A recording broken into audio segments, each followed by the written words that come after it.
What's up YouTube, this is ZapdosTCG here, and in this third episode I'm gonna be talking about Scizor Prime from the Undaunted set. Scizor Prime has an HP of 100, which is pretty bad for a stage 1 Pokemon, considering that there are many other stage 1s with a much higher HP, like Scizor Prime or Gyarados for example. But the good thing about this card is its Pokebody. It prevents all damage done to Scizor by your opponent's Pokemon that have any special energy cards attached to them.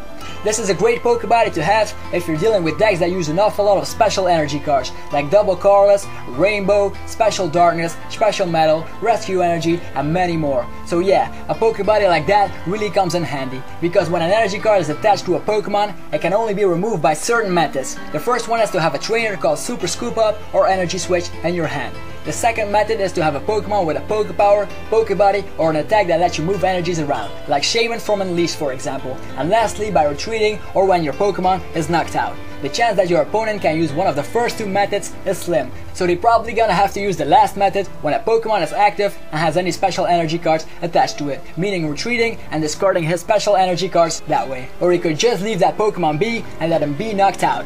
Now to his attack. His attack Metal Scissors deals 30 damage plus 20 more for each metal energy card attached to Scizor Prime, which can deal high damage if you have enough energies attached to Scizor. And he can always deal as a pretty good tank as well if he has enough special metal energies attached to him, because special metal energies state any damage done to a Pokemon that this energy card is attached to is reduced by 10, but this only counts for metal Pokemon, so yeah. I also suggest you put in 1 or 2 Skarmory from Undaunted or Call of Legends in your deck together with Scizor.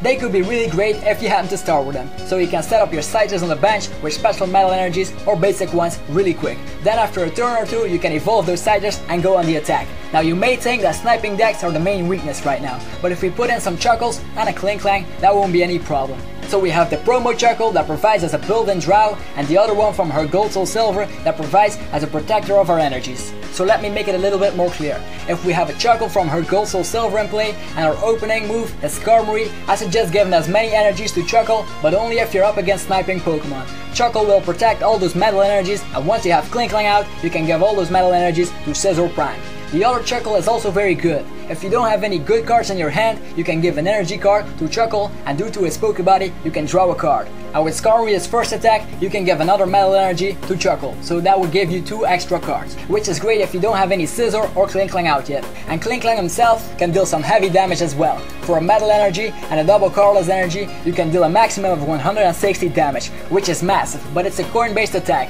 You need to flip 2 coins. For each head, you deal 80 damage. That means you have the chance of dealing no damage at all, which is risky, so I would stick to giving all your energy cards to Chuckle or Scizor. Now the next card that you can put in the deck as well is Yanmega Prime. Yanmega Prime is really great because it doesn't need any energies to attack due to his Pokebody, which states if you have the same amount of cards in your hand as your opponent, ignore all energies needed for Yanmega's attacks, which works really good in the beginning of the game to get some cheap prizes. Now we know Yanmega Prime evolves from a little weak Yanma, but the Yanma from Triumphant has a nice Pokebody as well.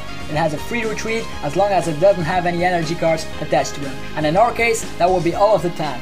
And if you're planning on using Yanmega Prime, I suggest putting in a couple of copycats or judges. That way you can always attack with no energies. And if you don't have the same amount of cards in your hand as your opponent, you can always use the promo Chuckle to help you draw a copycat or a judge.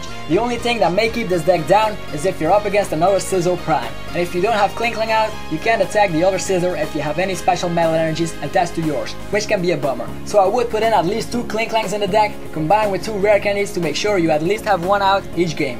And there you have it. This was the episode revolving around Scizor Prime. If you have any questions, comments, or suggestions for the next episode, you can put them in the comment section as always. So hope you enjoyed it. This was ZapdosTCG here. Till next time.